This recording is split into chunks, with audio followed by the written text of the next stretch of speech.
Here we go. Hello, everyone. Yeah. Welcome. Oh, yes, I'm energetic for this horror.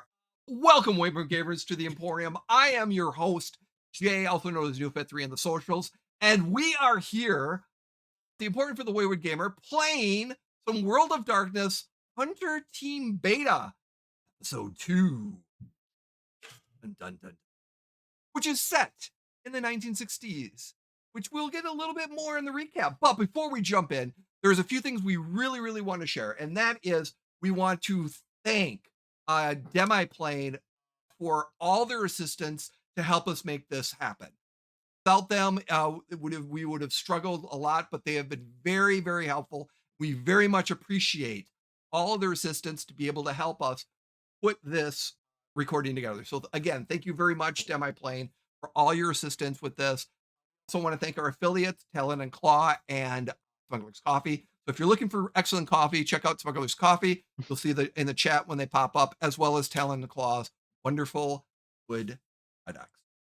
But before we jump into our recaps and everything else, I want to introduce all these wonderful and talented players we have here.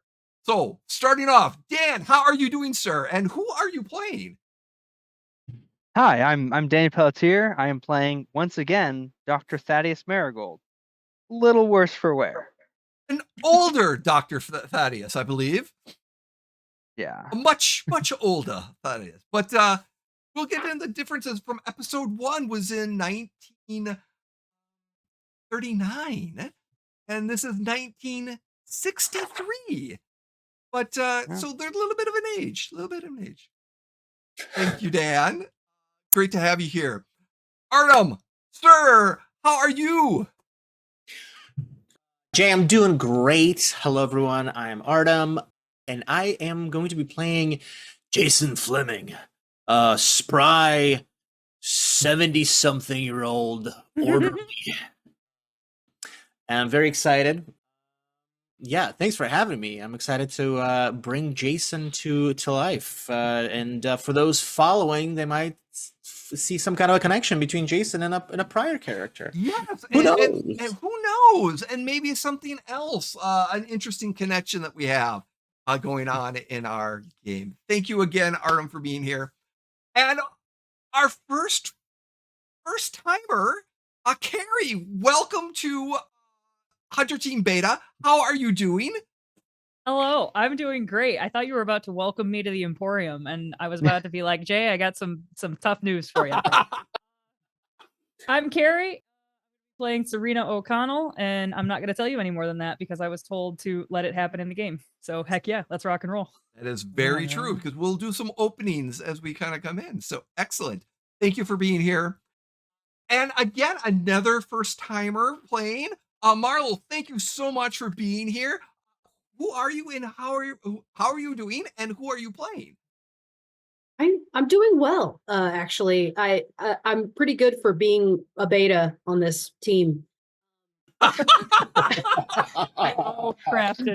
There we go. Sigma. There. Turns out I was a beta. You know. No. I'm Marlo. I go by Bogwitch or Marlo, whatever you prefer. I answer to both. I answer to a lot of things, but those two things definitely always. I'm playing Lucy Marsh. Lucy is a researcher. She is a weird child. And we'll see how that unfolds. Oh yeah, A dude. weird Alright, child. alright. Oh, Not an Love actual the vibe. child, I but love she the is a vibe. weirdo. Well, compared to the ancients up here. Yeah, definitely. Okay. Well, thank you everyone for being here. Looking forward to it. For those who are just joining us, we are playing A World of Darkness Hunter Team Beta. And what that means is we are playing Hunter the Reckoning 5th edition. This is a horror game. There is a lot of stuff that's going to happen. And you know what? We have gone through our safety tool. We have had our session zeros. We've talked about what we can and can't say, but we are going to get creepy. We are going to get scary. And we might touch a little bit on some areas that may or may not be triggering. And we are okay with that. But if it's not something you want to, that's okay. And if you need to leave, we respect your thoughts on that and we wish you well. But if you want to stick around and watch us have some fun, being creepy and having fun, let me rephrase that: having horror, not being creepy. Jay will be creepy. There's just been If a you bunch decide of to not creeps. stick with us, check out another one of our amazing shows on Emporium for the Wayward Gamer. Thank you, Carrie. That's You're not welcome. horror based. But that said, like I said, we're prepared. So please prepare yourself. And we pick up in episode 2. It is currently 1963. Unlike episode 1, which was in 1939, this episode is several years later, and we are picking up on almost a prelude of what's come later on. And in this, we are at Traverse City. Since we are in Michigan, and we are in Traverse City. Traverse City is in the northern part of Michigan, on the coastal lakes of the north. And it's early summer, so it's not too hot yet, but it's just getting there. And this relatively bustling town at times in the 60s. And we look at, suddenly the camera opens up as Traverse City, it's a camera view of the city from above, and it kind of comes down, you see these row of houses, this streets of houses right next to each other, where there's literally just a small amount of plot or land in between, and they're just cookie cutter houses that look very, very similar to each other, right next to each other, in a certain part just outside of the main bustling of town, where there's some boats and some yachts and some docks areas. But the other thing is that notices close to these particular houses that they're watching, there's upon the hill the state mental hospital. Yes, Traverse City is known for its state mental hospital, and it's a few blocks away as it pans up to see a house, a Rambler, one-story Rambler house with kind of a car garage with a little bit of brick, and there's a shotgun noises coming from them. And then we pick up, and the camera turns to a vehicle, possibly going a little speeding down a highway on its way as it passes the sign that says Traverse City 1 mile. As an elderly, actually, Dr. Thaddeus, are you driving or is Lucy? Great question. Probably Lucy. Okay. Wow. It's very forward thinking of you, Dr. Thaddeus, Hey. letting a woman drive. Yeah, Wow. I think I've got to this have is. the shotgun ready. I think the only problem you're going to have with her driving, which is totally fine, is that she will note the type of any cattle that she sees on the side of the road, any horses. She's going to tell you what kind they are, and probably some facts about them. Wow. Always useful to know a few more facts. And as the camera's on you too, as you're driving as you're entering Traverse City, and you're going to see your friend Hope Fleming from episode 1 in 1933, Nurse Fleming. Yes, Yeah.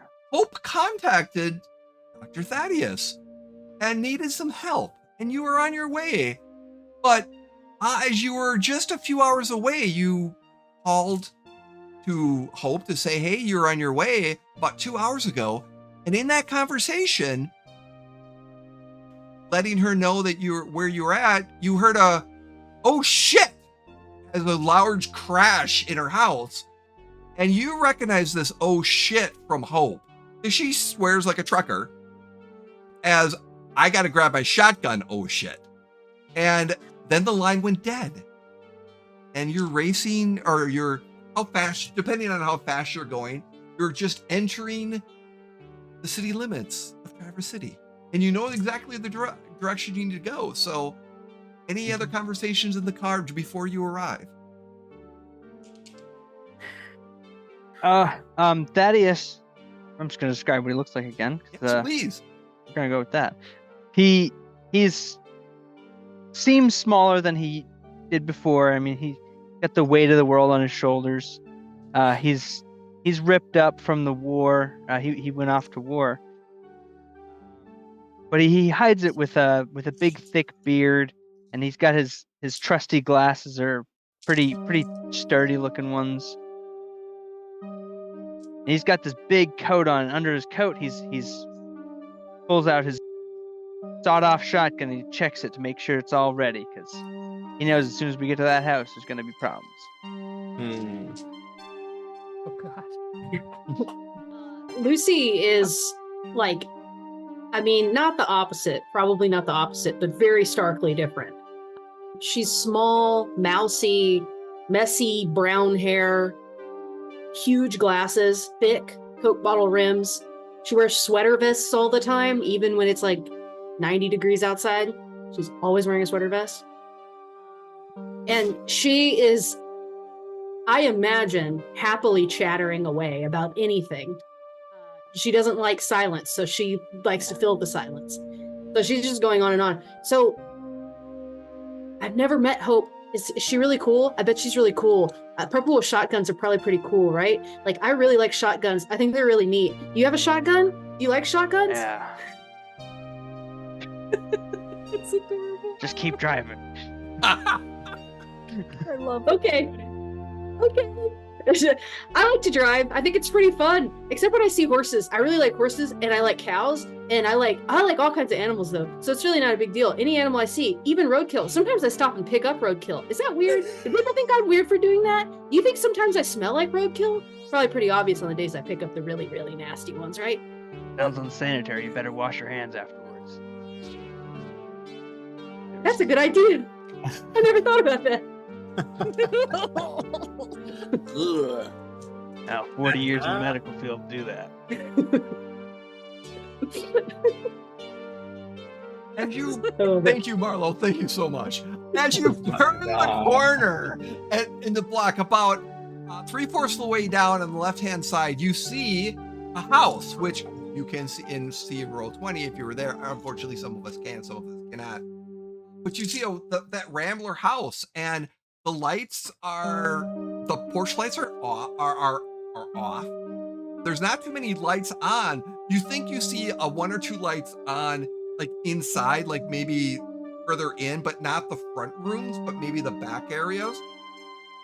And yeah, you pull up and it's quiet. Like some of the other houses, all their porch lights are on and things like that. It's about 9:20 at night, so it's a little bit later, but it's starting to get dark. And just like I said, the sun is just set, so it's kind of. And what you want to do is you pull up to the house. Pull up over here. You have a weapon? Yeah, something or other in here. She like has like a backpack, and she like grabs it from the back and just like starts kind of rifling through it. All right. Well, let's pull up, and I'll go in first. Alrighty. She like pulls out her tranquilizer gun. I actually forgot what she had. So she pulls out a tranquilizer gun, and she's like, There was some mention of a tranquilizer gun. You got it. yeah. Thaddeus looks over it for a second. He's like, might as well. And he'll jump out of the car instead of waiting for it to stop, and he'll run the rest of the way. And the 70-year-old body is You got some energy kind of running. He's kept it. He's kept working. So where are you running to? You see the front door is kind of in the, and you get to the door. What do you want to do? Is the door open at all, or is it Nope, it's closed shut. normal? All right, I'm gonna check the handle, see if it's unlocked. As you're kind of rustling the handle, Lucy, you're kind of running up the stairs as he's kind of checking the handle. You'd parked the car and kind of got out, and as you're running up the stairs, you see the door handle is unlocked. And as you kind of twist it, the door goes just slightly opens. Uh-oh. All right. We'll throw it open while drawing my shotgun up, and I'll just give it a quick scan around the room. Kind of kick the door, and it kind of. Yeah. I just want one 10-sided dice. Just roll me right. one 10-sided dice, because I want to see, depending on the roll, with a chance roll of like how well you kick this door open. So one success. Yeah, you just kind of mask it. Lucy, you just see like this old, you've heard stories of Dr. Thaddeus in his prime, but you haven't seen it lately. And all of a sudden you just like, he goes boof, he kicks it open with finesse. And it's just kind of wide open, raising the shotgun. This impressiveness of the 7-year-old. Wow, Doc. Remind me to never make you mad. We gotta keep our ears open. Alrighty. And as you start walking in, it's kind of dark in the entry, but you see light coming from in front of you. And it's a family room. You think it's the family room because you've been to this house many years ago. And you're pretty sure that there's a family room in the kitchen. As you keep walking straight, it goes into the family room. And just to the left is where the kitchen is. Just as you walk in the entry room, there's a living room, just a large living room to your left. And there's no lights on in there. But you see a light and you can smell almost cigarette smoke. I mean, and as you walk in, so you're in are you walking straight or are you going to go to the left, to the dark living room? Or are you going to go straight to where the family room is, where there's a little bit of light? We're gonna go for the most obvious room first, so the brightest one. We'll check that out, and then we'll start looping around. But as you're walking in, Lucy, you kind of run up. You're right behind him at this point, and you're slowly walking in. Dr. Thaddeus, as you walk in and you break that threshold of the family room, all you see the top of a head in this chair. You know how the back of the head, you can see just this low ride, like armchair, almost like not a recliner, almost like a recliner.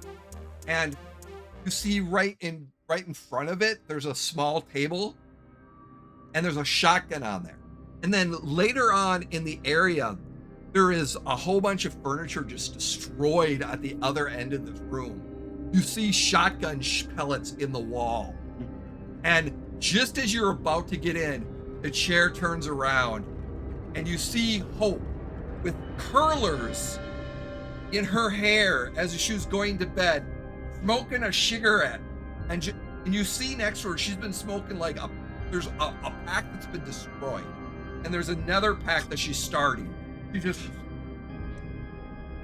hey, Doc. Hey, Doc. I'm trying to get Lucy, or Hope's voice out there. That rusty part. Doc. Oh my god. I shouldn't have worried. Oh, the phone got disconnected. Yeah. I'm all right. Well, and you hear as there's a dog at her feet. It's about time you got here. This kind of golden retriever looking dog. Actually, let me double check real quick. Worried. It is. It's important. It is very important. 100%. It is. We're gonna say yes. It is a golden retriever, Oh. but you can see that there's some small wounds on the dog, like chest, a little bit. So she's been a little. And the thing is too, there's some blood and some black ichor on Hope's nightgown, Mhm. and there seems to be like a little bit of blood that's kind of coming from her upper shoulder, and that her nightgown's a little ripped and popped. She's kind of smoking. Okay, it'll take more than that thing to take me down. You know I have to look at that, right? Can't let this go by. Yeah. I'll pull my my satchel with all my medical supplies out, and I'll lay it down on the table and start examining. And we're gonna stop right there as we cut to Officer Serena. You've been called to a place in Traverse City, in your beat, for a noise complaint, disturbance, and possible gunshots. And you get the neighbor of this particular house that there was a large noise coming from this house, rustling as if there's a big fight. And there's an older lady that lives there. So they're scared that it's been burglarized. And the thing you know is that you're like a block and a half away from the state mental hospital. And Oh, wow. the Traverse City State Mental Hospital is a large campus. It has very unique and very good medical practices for the mentally ill, and some questionable things as well, treatments and stuff like that. But one of the things is there's no fences around the mental hospital. Patients can come and go freely from the property, and some of them even have work that go work in the city. So there is no restriction of going back and out. So it's not unheard of for a patient to sometimes wander into a house or find themselves on a property sleeping in the morning. That's happened before. But to have a noise complaint and gunfire, that's actually really unusual. That's very unusual. Because most of the patients, like I said, that are found off property are calm, they're responsive for the most part, they're non-combative. But something's just strange about this. As you kind of pull up and you get the house right, and it's dark. The house that you've spotted, there's dark, and there's a few cars on the block, and most of the other houses are up. What does Serena do? So I think Serena would probably like radio in that she's there, and she would just say something to the effect of "I've arrived on the scene. Stand by. Report in 10." And then she kind of goes, because she's in plain clothes, being a detective, so she has kind of just taken this because she was close. And so she goes up to the house, or she's kind of like gets out and approaches, and she does like unclip like the holster guard of her pistol.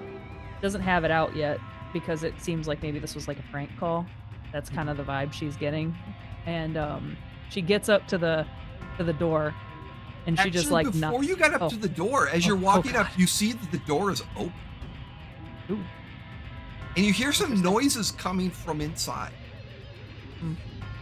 So now she's thinking it's probably not a prank. Actually, that is out the window. And then she does like have her hand on her gun, and she would have a flashlight. I don't know if I had a flashlight in my inventory, but I assume got a I had flashlight. And she would just kind of like call out and be like, "TCPD, make yourself known," and kind of like looking in the door. And as you look in the door, you see away from the, like on the other end of the house, you kind of see, how tall are you? She's like 5'1". 5'1", with colored hair, Brown hair with a vest, standing there. And there's what appears to be an older 70-year-old male kind of wrapping some stuff around another person. And Dr. Thaddeus and Lucy, you hear coming from the door, you hear PD. What did you say again? I'm sorry, Maria? TCPD, make yourself known. You do. Lucy whips around and tries to hide her tranquilizer gun behind her back. Not very well, very conspicuous, I think. Did I see her? Presumably a gun. Possibly. How do I decide that, or do you just decide that? You know, I'm gonna say yeah, and we're not gonna have I to did. roll because it's just like Okay. you had it out, and Got then you, instincts. yeah, and you could, you saw something. So I think Serena would pull out her pistol and be like, hey, show me your hands. I'm a doctor. I have to work. And I wasn't talking to you. And I am like lasered in on this poor kid. Yeah. She like does that thing where like she like is going to drop it but doesn't want to drop it from the full height of her, 5'1" waistband, which is not that Sure. high. And so she kind of like lowers herself a little bit to like throw it, like drop it behind her. Because she's like, I'm cooked. I know I'm cooked, right? She drops it and she puts her hands up and starts to sniffle. Oh god. I'm sorry. And Serena kind of like rolls her eyes. She's like, as she like really looks at this pistol, she sees that it's not. It's either a toy or a BB gun or something different. She can see that it's not real. She's like, oh. She goes, I heard there was a report of a gun going off in this house. Does anybody know anything about that? Yeah.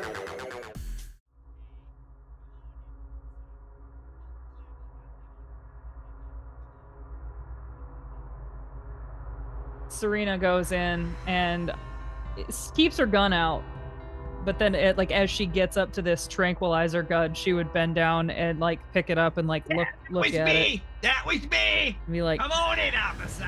what is this? And she looks at Lucy. I live here. Come on. I'm a researcher. Come I on research in, with officer. animals. So I came in because our friend here has having a problem, and I wanted to make sure we were armed. I was armed.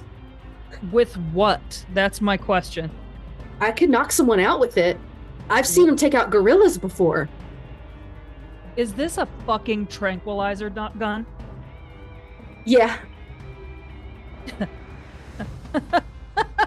And Serena like puts her pistol away and hands it back. And she's like, a tranquilizer gun. That's a new one. And she kind of like looks at this doctor who's presumably like doing his doctory business, and he's like, all right, ma'am, can we? And she like takes out her pad of paper and like flips it open and like takes out a pen, and it's like, is there somewhere else to sit in this like living room area? Not really. As you notice that the entire rest of like where you're standing, that this family room is in disarray, like crash. You see a shotgun that's laying on a table, like about a foot or two away. You see a few shotgun pellets in the wall.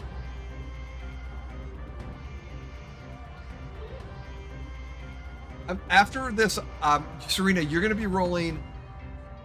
I'm going to have the first roll because I want to see your investigation. No, awareness. I want to see you. But you're going to roll in awareness in just a second. But I want to finish describing what this room looks like. You got the family room right next to it. You've got the kitchen, and there's certain things in the kitchen, like a cabinet is like destroyed, and there's like stuff all over the floor cooking. Like there was a fight going on in this, and things are just getting burnt. And the thing you do see is the back door is kind of kitty cornered to the room to the right is busted open. Okay.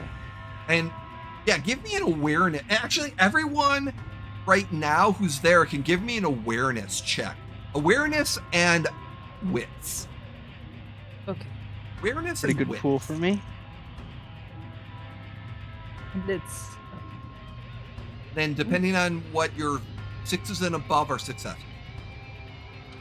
That is 3 successes for Dr. Thaddeus. Okay. I got 3 successes as well. Excellent. One success. So Lucy, you're not really noticing this too much. You're still, you're on scene. You're nervous, and You Can I didn't say get- real quick? Yeah. Does Lucy still have her hands up? Yeah, well, I think Eventually- she handed the like gun back, but she's still like, It's- She's like Eventually, a- Serena would say, "Kid, put your hands down." oh, okay. And then she's standing there real awkward with her hands in a weird position. Like, what do I do with my hands? That's awesome. That's awesome. You notice that Dr. Thaddeus and Serena, since you've been around, you notice that there's probably been at least 4 shotgun blasts. You can tell that 2 of them, one, there's a spatter that seems to be hitting the wall on one of them. And then what you notice on one of the walls towards to the right, the pattern of BBs gives an outlay and some black stuff on the wall, but there's this outlay of like it when it came out, it definitely hit something because in some of the BBs went into the wall, and there's like a silhouette on the wall where the BBs basically something got hit, and there's maybe some black ichor, just paint or something like that on the wall. It could be blood, but she definitely is very obvious that she got something. Gave as good as you got, Hope. Any idea what it was? Not sure, but it's in the basement. All right. Well, once I finish patching you up, we'll check that out. I got a lick or 2 in. It took a hit directly to the chest, too. So I winged it and then was able to get it downstairs with the shot to the chest, but it still was coming. Ma'am, I have to interject here. When you say it, you mean the burglar, right? You've been burglarized. He looks at Yeah, Thaddeus, something like that. looks at Lucy for a second. Yeah, We're yeah. By the way, probably okay here, officer. Thaddeus, who's your partner or your companion here? I don't think I've had the pleasure. Oh, Marsh, come over here. Hi, I've heard a lot about you.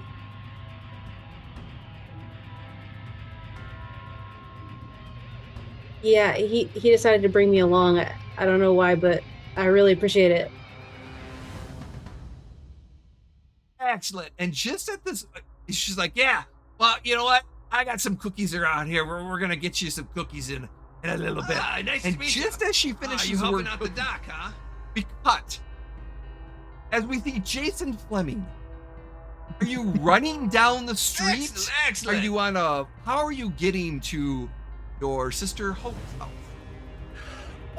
Well, so first of all, to describe Jason's 74 years old, wears a working Carhartt jacket, simple tee underneath, some work pants, heavy boots.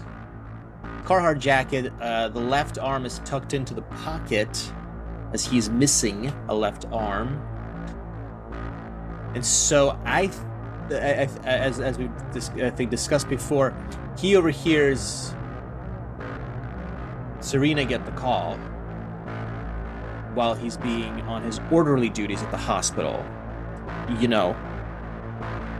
Taking care of the drunks and the junkies. Everybody's making a ruckus, and anybody's making a mess in the emergency room. All the crazies of Trevor City. Overhears her get a call, realizes it's Hope's address, and fuck me, all right. Kind of who regards his like shift managers like Brian. I'm going out for a smoke. I'll be back in a couple of hours, and just without any further explanation, just leaves for a 2-hour smoke break. He's 2 hours. And he jumps into his beat up Chevy truck and just roars down the road to get to Hope's. So you hear just like a very loud truck, like the exhaust pipe exploding a couple of times as he comes to a screeching halt. kicks the door of the truck open. And you see a police car and the door open. You hope. Oh shit! Fuck, Hope! Is Hope all right? And I'm hustling up to the door.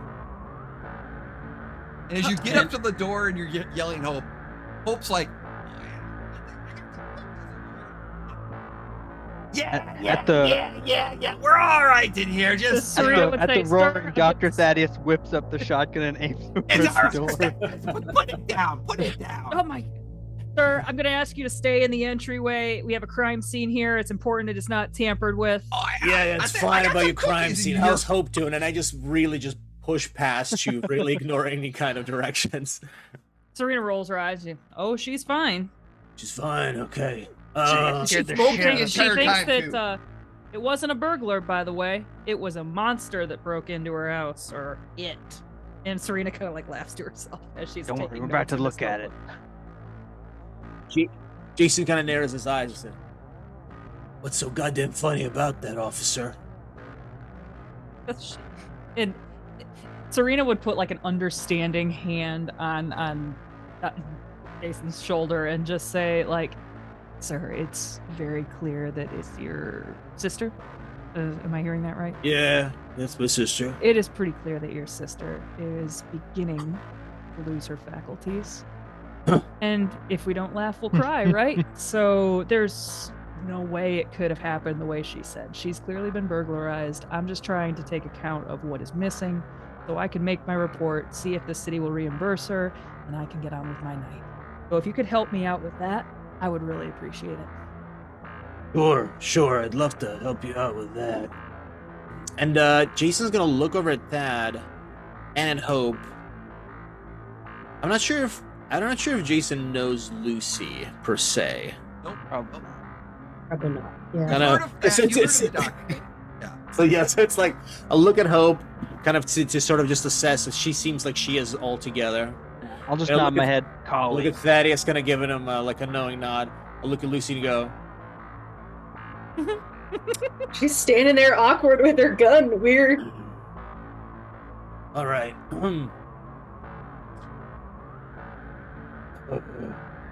You got some cookies, Hope?" Some cookies. You want them? You say you're gonna take care of the. It's in the basement. It's you gotta. I was able to board up the door a little bit, so the hammer's around here somewhere to be able to pull it. But yeah, I'll go grab the cookies if you guys want to, gals, and want to go downstairs and take care of this thing. Officer, you should probably go with them. Or yeah. Thaddeus has And- moved on to the checking the dog's wounds. Serena would kind of like sigh and she would say, she would look back at Jason one more time and just say, "I have to run out and radio dispatch. I will be right back, and then I will go down into the basement and check it out."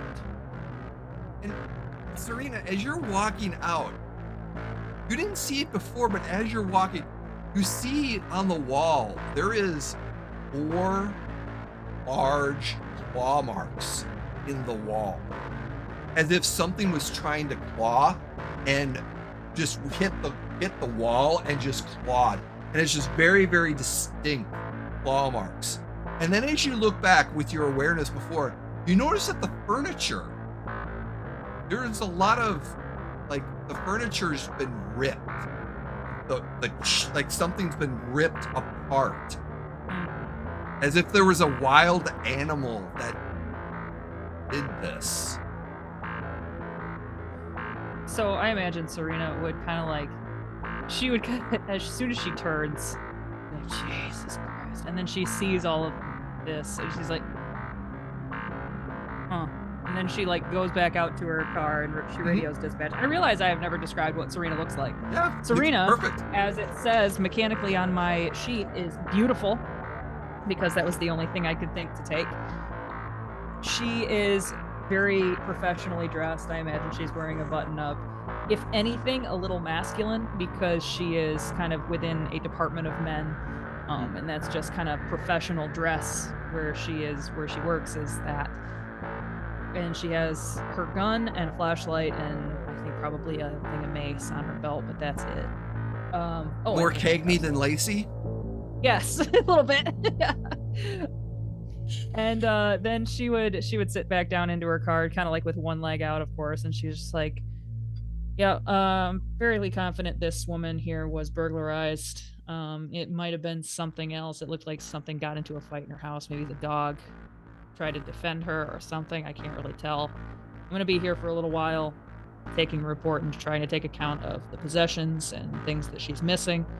I'll radio in as soon as I can, as soon as I'm back on the road. Like I said, I'm not sure how long it'll take. The whole family is here, and it's devolving quickly. So no Dispatch, sleep for me. and just before you get up, dispatch goes, Roger that.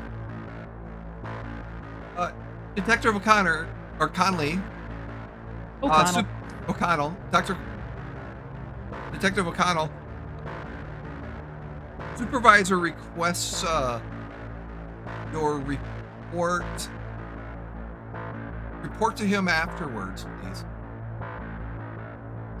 And I imagine my supervisor, Actually, no, We're not- lieutenant. Let me rephrase that. Oh. Lieutenant. my lieutenant and I are not on super great terms. I have a feeling that he's a sexist piece of shit. Oh, he and is. I only have my feelings to go on, and I'm like, so Serena, like, after she's just like, she says that this will take a while, and then followed up with the lieutenant is wanting to meet with her. She's like, lucky me, I can't wait. I'll be back when I'm back. Over and out. And she would like put her radio up and be like, it's the longest night ever. And then she would get out of her car and go on back and be like, all right, let's see the freak show in the basement, people. And before you get up, Lucy, what were you doing during this time as Jason and Dr. Thaddeus were kind of talking with Hope a little bit more and kind of looking around? And Well, at first she was excited about cookies, but then she saw the claw marks on the wall, maybe, since she was watching. you the saw officer one of leave. them. Yeah, you saw one of Yeah. them. Yeah. So she is now investigating them, and like she is like inspecting and like trying to like count with her fingers how many inches they are, like any marks are apart, or how many, like, and she's like thinking and like, well, Mhm. werewolves have, and she's like talking about through all of these like different monsters that she could think of that would make claw marks this size, and she's trying to determine what made this mark. If you want to give me, let's see, how about an investigation and intelligence? Or if there's Okay. something else you think. In the background, like kind of half looking, Thaddeus is gonna kind of double check her work using my ability library, who they are. Okay. Go ahead and give me a roll too. Is So there you said intelligence and investigation.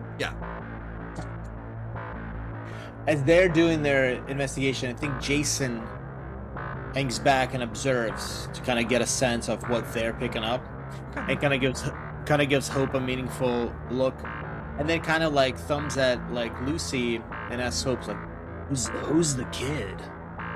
Good one. The researcher. All right. They're getting young. Getting young. I had And then- three successes. Sorry. Go ahead. No problem. Hell yeah. Okay. So we'll come right back to you, Jason. So Lucy, as you're looking around, you also notice the black ichor like blood stain on the wall, and you're realizing that you're pretty sure, and with the hand claws, it's a humanoid hand. It's like a good size like human hand, a little bit larger. So it's not werewolf or canine, but it was just enough with the sharp, and you're pretty sure it was either a vampire or a ghoul. And with the Could be a blood, vampire. Go ahead. Sorry. yeah, and with the black ichor, you're leaning more towards vampire, or it's gonna be more towards ghoul. Could be a ghoul. Could be a vampire. What did you see, Miss Hope?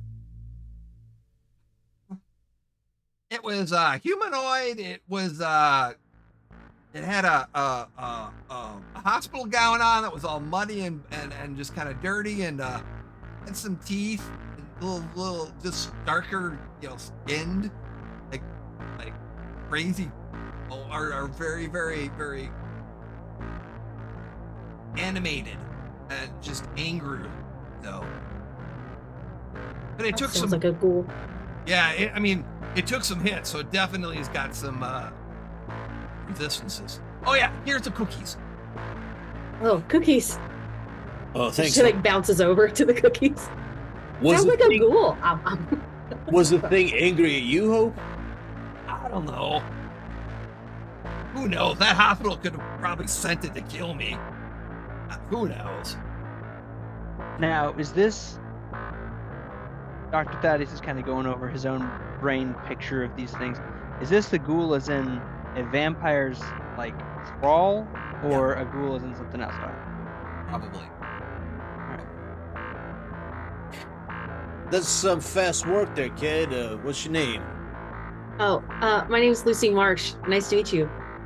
And Jason holds out his hand, shakes. Steel, like a vice grip handshake. She can't return that strength, but she does have a strong handshake. Like, this is like a girl whose grandfather told her, "You better shake hands well, young lady. Don't lip noodle nobody." Jason really appreciates that. Pleasure.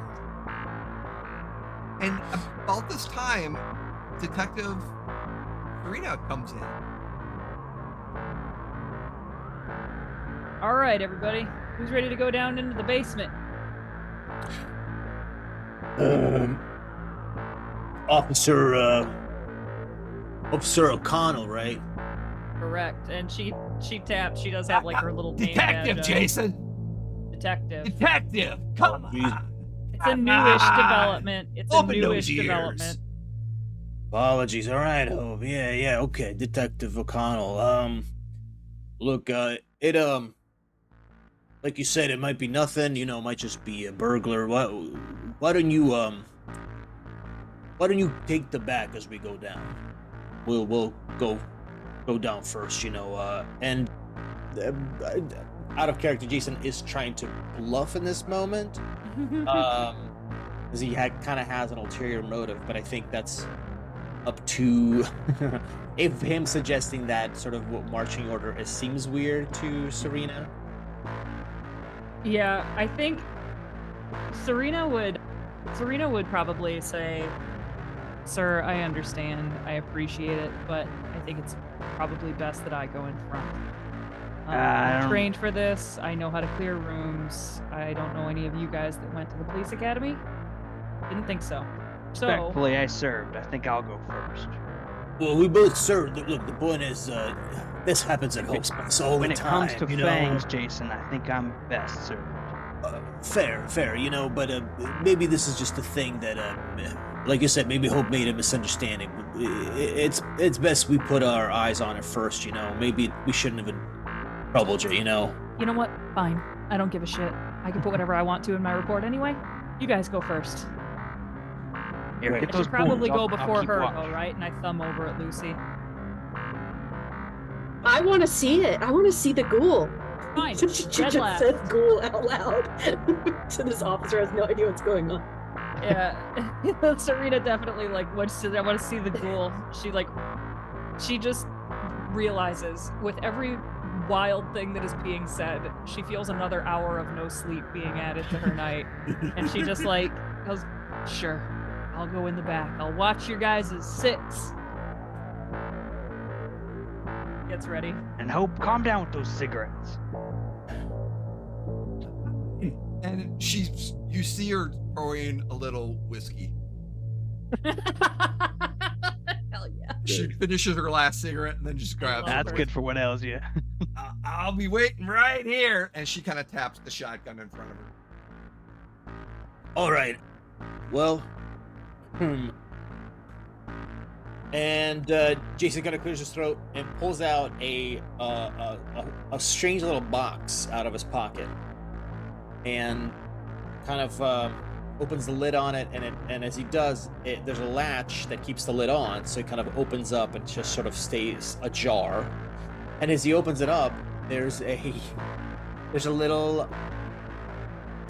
like a little ballerina figurine in it. And very seriously, he cranks it. He looks at Thaddeus, nods, looks at Lucy, and I say, all right, well, let's check your homework for sure. And as he cranks this music box, he'll start to slowly descend the stairs about only before you get Okay. there. So Okay. as you are, so there is a piece of wood, like taken, and it's definitely hastily nailed. But you notice that the door has been cracked in, so like something from the inside was racing and hitting the door, and was smashing the door.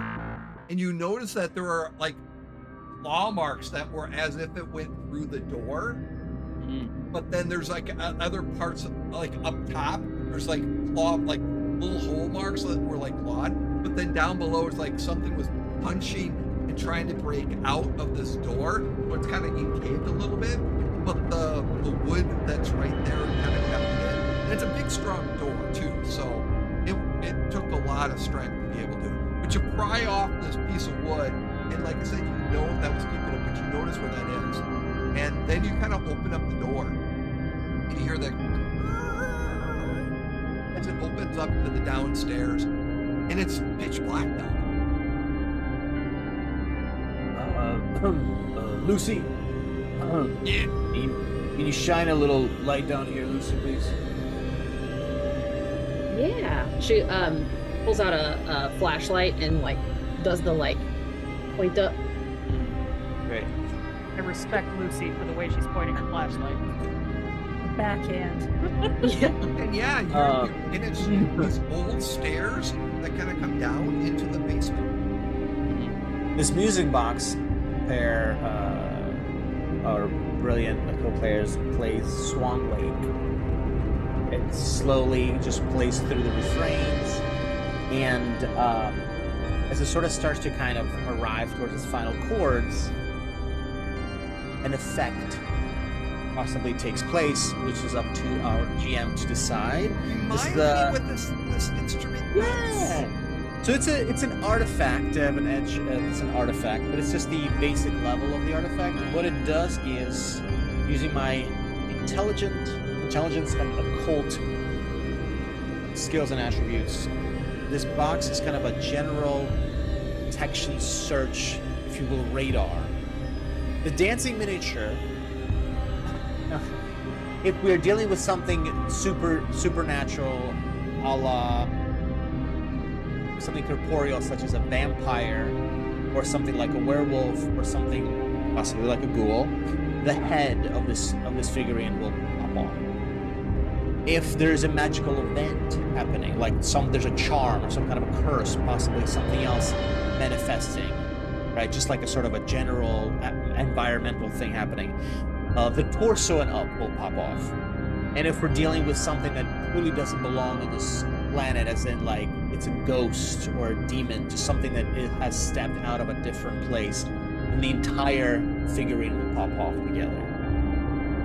It doesn't give us the location of it. It just sort of confirms it's somewhere nearby. And also, Jason does not make it known that playing this very much alerts the thing to to our presence. So as you're at the top of the stairs, and it's and it's getting back to its, suddenly it goes ping, and the head pops off, and with a little cord, like I said. Yeah. He catches it very carefully, reattaches it, closes the lid, puts it back in his pocket, catches eyes with Detective O'Connell, tries to read her expression. I am looking at you very confused, but again, so desperately tired that none of this is making sense. And just like, that's a great music box, man. We have to fire. It's in self-defense.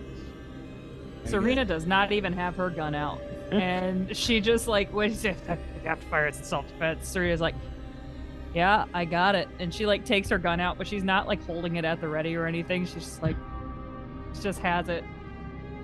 Jason gives a complimentary, like, quick pat on Lucy's back and says, "Good work there. All right, kid said, Dad, keep our eyes peeled. All right. And we'll proceed down. It is dark. And as you're getting down, as the light is kind of shining. Jay, Yes. can I interject one last Please do. thing? I think as they kind of make their way down, and Serena being the last one down, she's kind of has this just demeanor of like a perpetual eye roll, but she does notice the last thing she notices before she kind of goes through the door again is those claw marks. Mhm. And I think that she doesn't let the others see, but she does kind of snap her gun up a little bit more on alert than And- she- And the thing is, you notice that the walls as you're walking down, there are claw marks on the wall Oh, boy. too. So on one of the, there's like, and the stairs, there's a little bit more on the walls, and you can see little.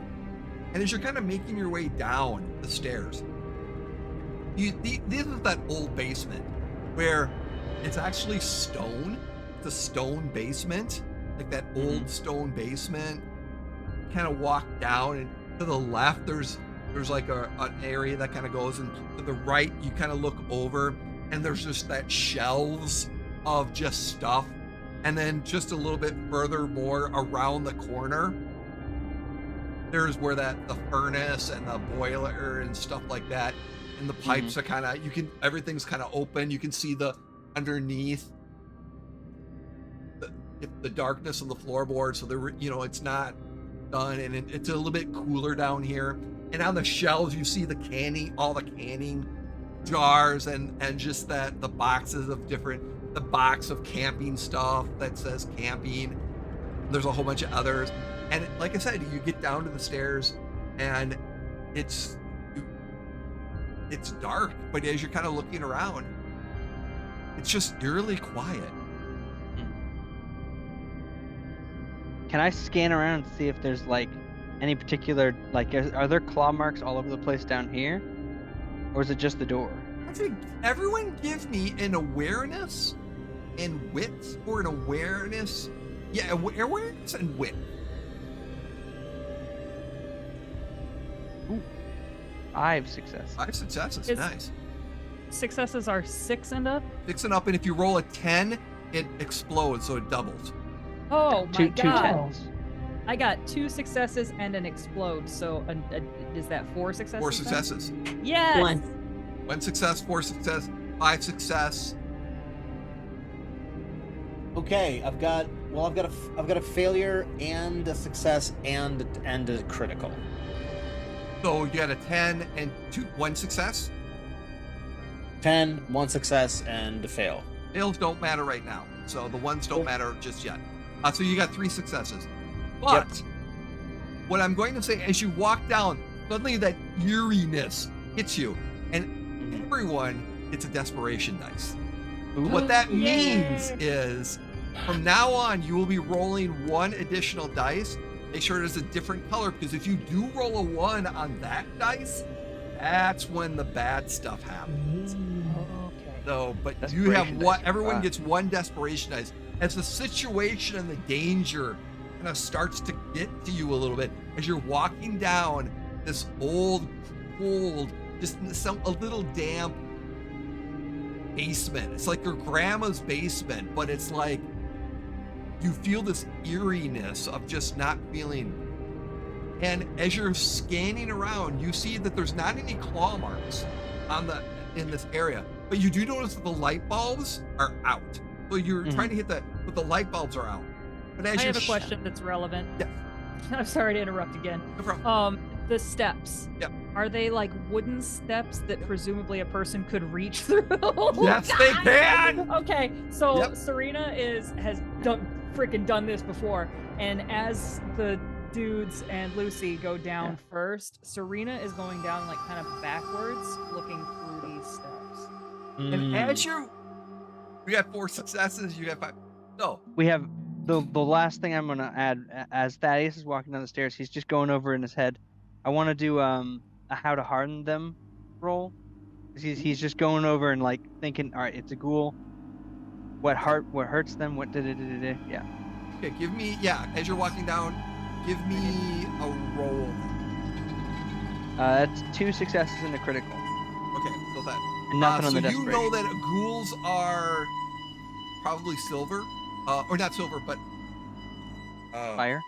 fire. Yeah, but shooting them is not going to be aggravated damage. It's going to be more superficial than anything else. But like I said, something along those lines, something supernatural, probably. With that being said, as you look down, you you notice that when you get to the bottom, there's some black ichor kind of on the bottom, as if it was kind of dry blood. Mhm. But unfortunately, see, Jason, you had 3. So Lucy, you only got 1 success, right? Yeah, you're not noticing. You're providing the flashlight. Okay. As you get down, there are 3 of you though, and I'm going to get to Serena in a second. The 2 will notice that on the wall, where the blank, there's what appears to be numbers written on the wall in blood. And I'm going to throw it into chat. Oh my god.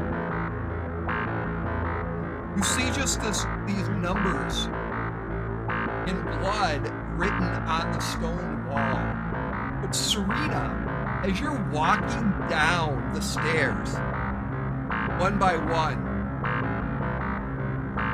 you see 2 large white eyeballs with a black iris. What do you do? In Get off between the stairs! Everybody off the stairs! And like, I think she They're would, off, like, they're off the stairs. They're at the landing. So it's I like would- right off. Like you're just about the last step as you're looking in. I think Serena would spring back and like just like immediately at this thing. And And I as think the- maybe she would yeah, go ahead. As the flashlight everyone turns, you see a big carnival panda. Ugh. Carnival panda? Panda. Big Like panda. a prize, like a stuffed animal. Like a stuffed animal panda. Like a huge panda you win at a carnival or a state fair with the big eyes, and you're just kind of sitting there going, Easy, detective. You know those things. Does it seem alive? Does it seem alive? It has excellent camouflage, just like at the real kind. Oh my god. Serena is looking around the rest of this basement. About how big is this basement? it's probably a good 20 or 30 feet long and about another 20 or 40 feet. Like I said, with the different room. This particular room is probably about 20 feet, and then it gets into about 15 feet, so it kind of wraps around the corner. On the other way is a smaller room, probably, 15 by 15. I think Serena sees those numbers and like, oh Yeah. shit. The other thing is, Thaddeus hasn't actually turned when everyone started freaking out. He's looking at those numbers. He's actually walking right up to them because he recognizes them, doesn't he? Some of those He numbers- recognizes all but 2 Yes. lines. Yes. Hmm. You look awfully like something in a memory of yours of dealing with a lighthouse. You recognize some similar numbers. Jason, while the doctor's looking at the numbers, where are you? Are you looking around the basement, or what are you doing? So Jason is trying to take the basement in, blocks the numbers. I think is trying to pay attention to how the team is responding, right? Like, I think he's got that sort of like tipping his head on the swivel, sort of as almost a reflexive thing, and he's gonna just take a moment to. He's got these like sort of ace bandages in his pocket, which actually they look like ace bandages, but they're actually these prayer wraps that are another one of his edges. But he starts to kind of like pulls them out, puts one hand in his teeth and starts to kind of wrap his hand because he's got only the one hand.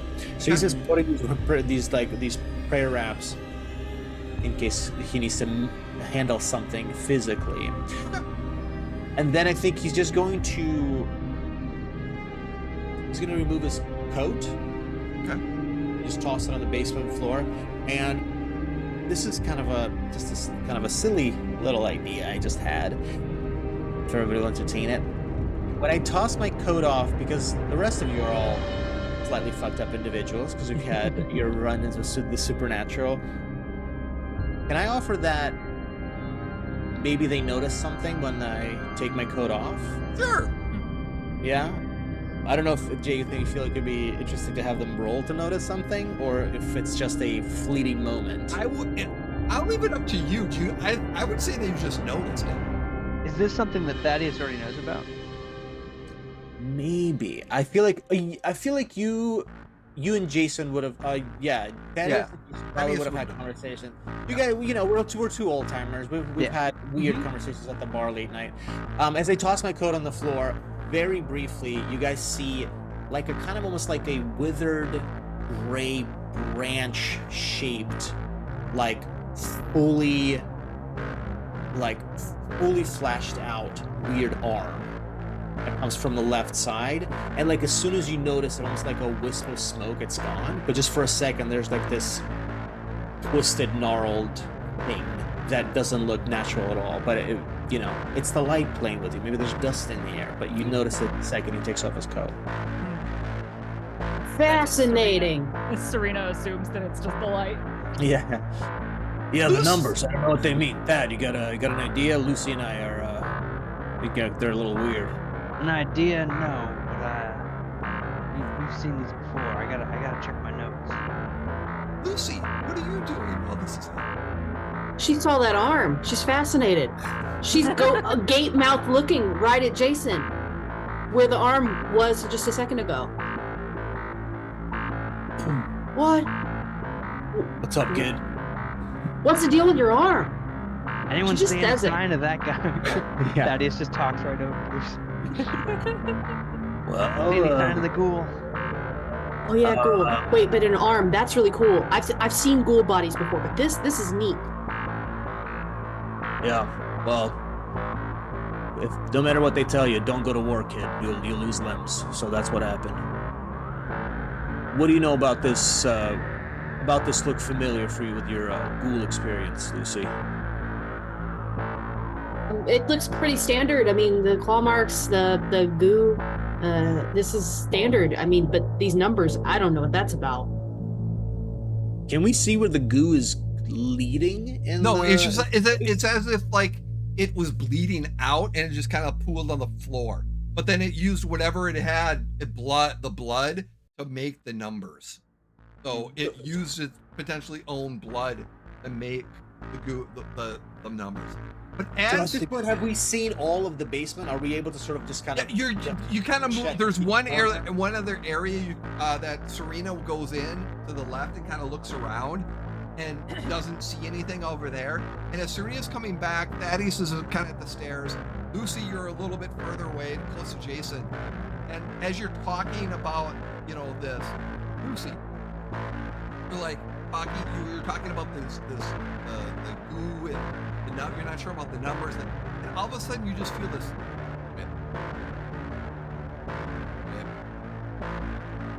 And all of you see as the light goes up, this ghoulish looking face as it drops down and looking at Lucy. And we're going into initiative. Not one. How do we do initiative? Tell me. Oh my god.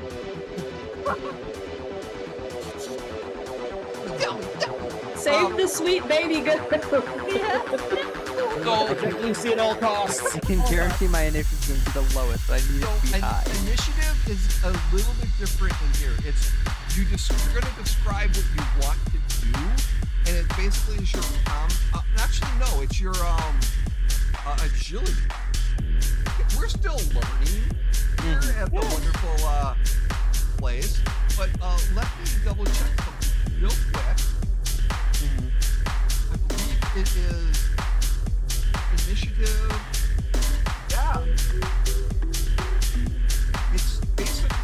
to describe what you want, and then everyone, it's kind of goes into an order of like range to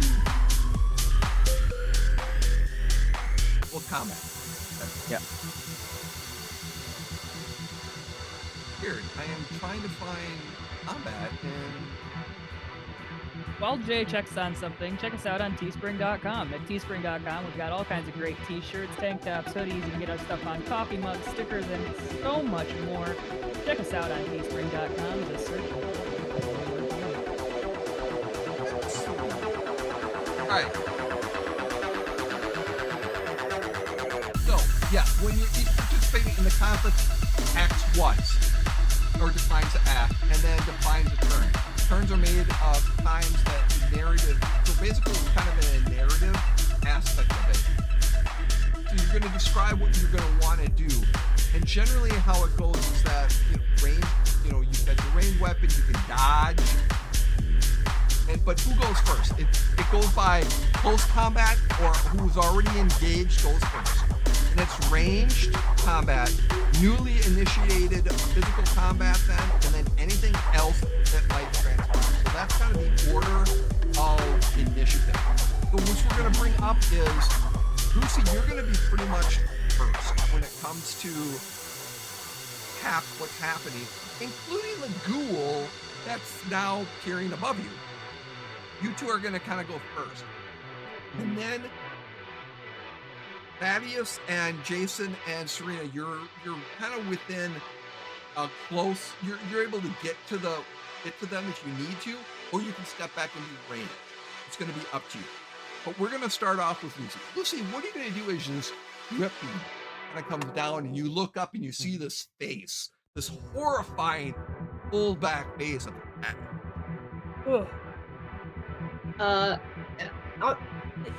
this is a moment that, like a real life ghoul in the wild, she is terrified and excited. Another desperation dice. So, yay! So she looks up, mouth agape, and says, "A ghoul!" And then dodge it, tries to roll out of the way to get out from underneath it. That's the intention.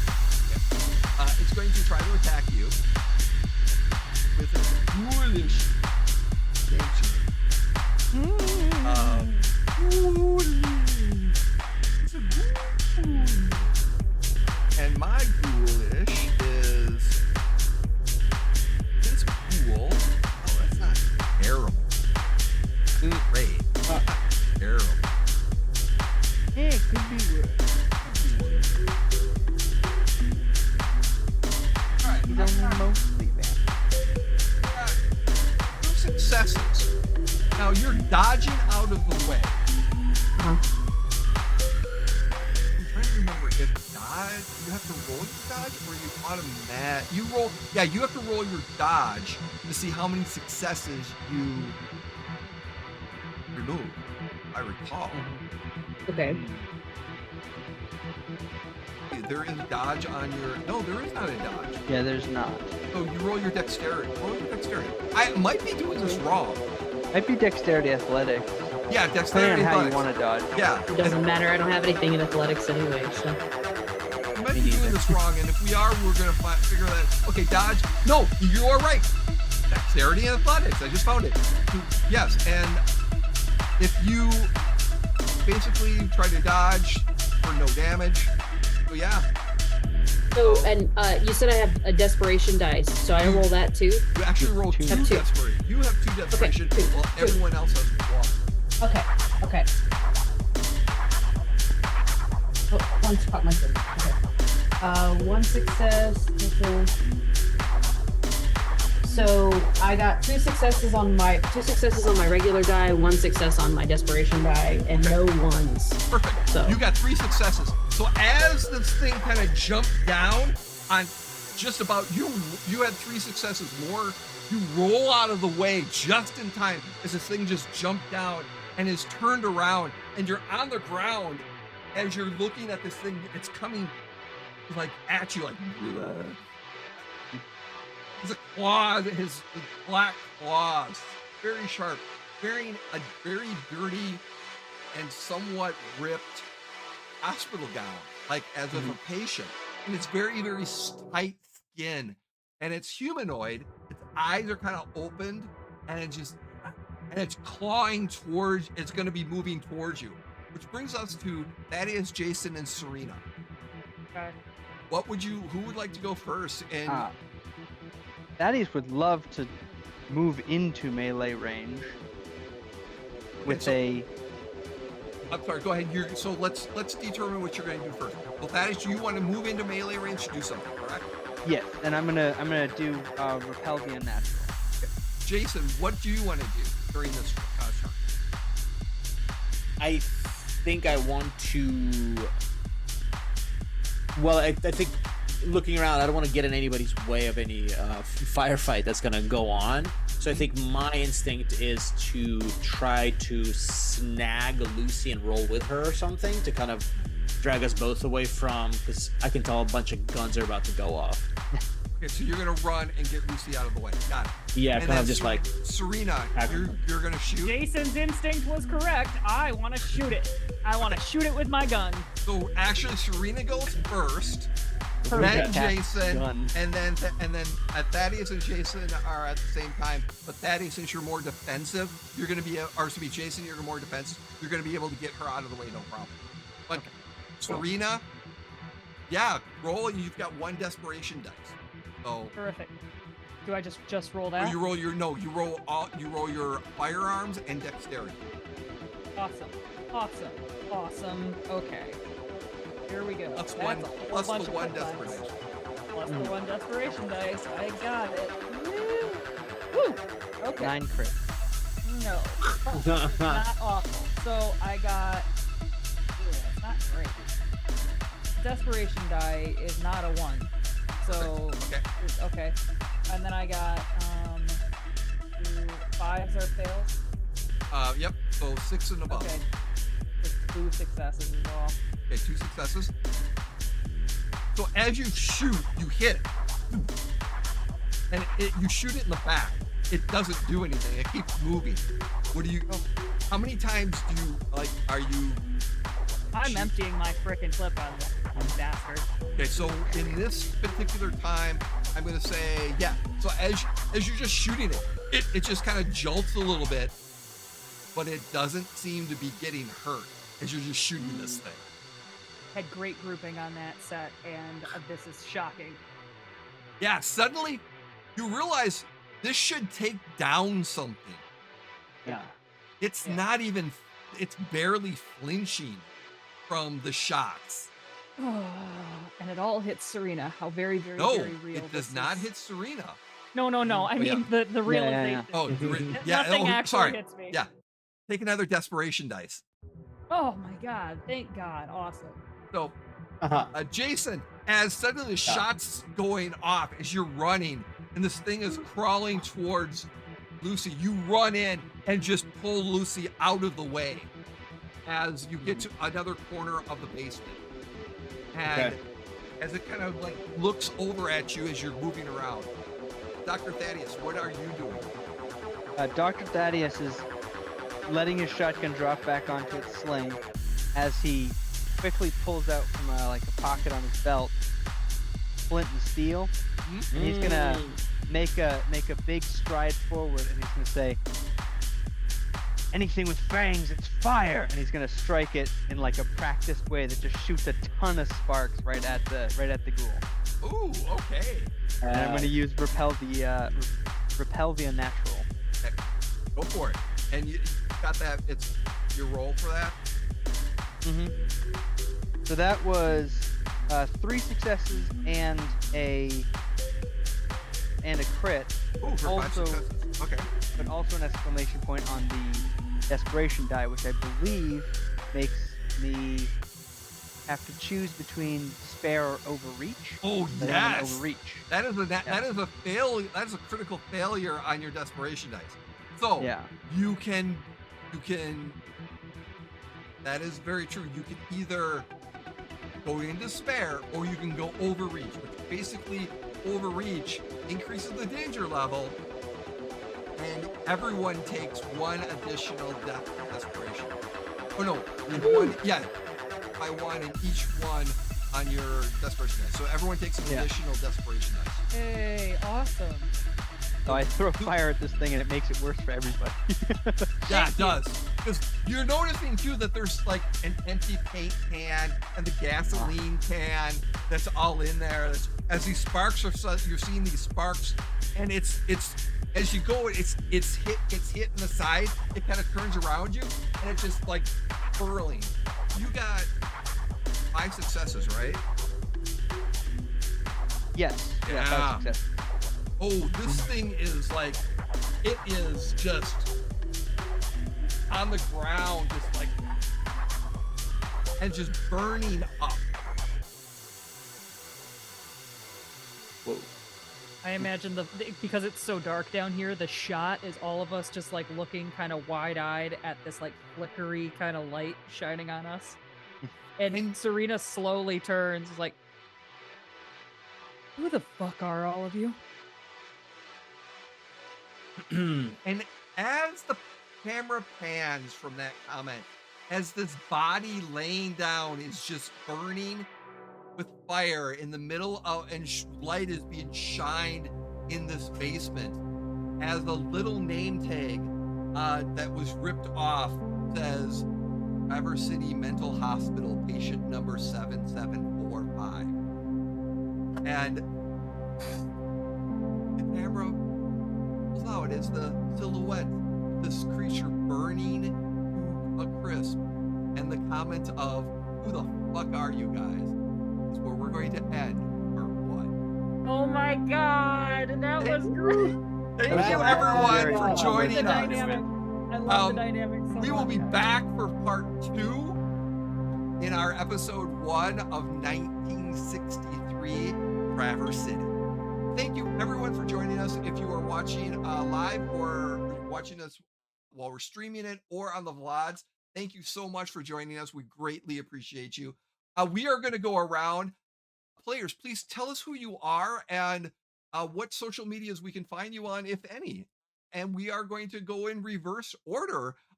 Marlo, thank you so much. I am so glad that you are here. I hope you had fun. We hope to see you next time as well. How are you doing and where can we find you? I'm doing great after that. I got to play a sweet baby girl who's just like, I love this. I'm doing great. You can find me on Instagram at Marlo Bogwitch. That's Bogwitch with 2 G's. Sort of like Snoop Dogg, not as cool though. Not as much weed smoking. Debatable. And I'm also on Twitter or X or whatever you call it. I'm not on there very much, if ever. I'm just not. But Instagram's probably the place. Excellent. Thank you so much for joining. I am so glad that you are available for this. Carrie, how are you Yes. doing? Oh, I am doing great. This system is new and fun and easier than I thought it would be. So that's awesome. This has been a blast. And thank you guys so much for inviting me. This has been so much fun. Carrie, you can find me on the socials, like the one just above my head on Twitter. I refuse to call it X. I'm also on several streams. I'm on another one with this old so-and-so, whichever way I'm pointing here, on Wednesday nights where we play Legends of the Natural Ones. I'm on a couple on Mini Terrain Domain, which is another channel here on Twitch. On Monday nights, we are wrapping up one of our campaigns called Scribes and Scrolls, and we're about to be starting a different one. We don't exactly have the name yet. On Thursday nights, we play Kids on Bikes, which is another cool system and a lot of fun.